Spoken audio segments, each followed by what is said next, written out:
Faith leaders with their roles, they support behavior change, they encourage uptake of service, they guide families and adolescents, they bridge up gaps between the community and government programs, and we see that this is not peripheral.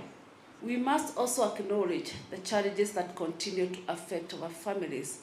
One of the most pressing being teenage pregnancy, early marriages, mental health, and gender-based violence, including femicide and female genital mutilation.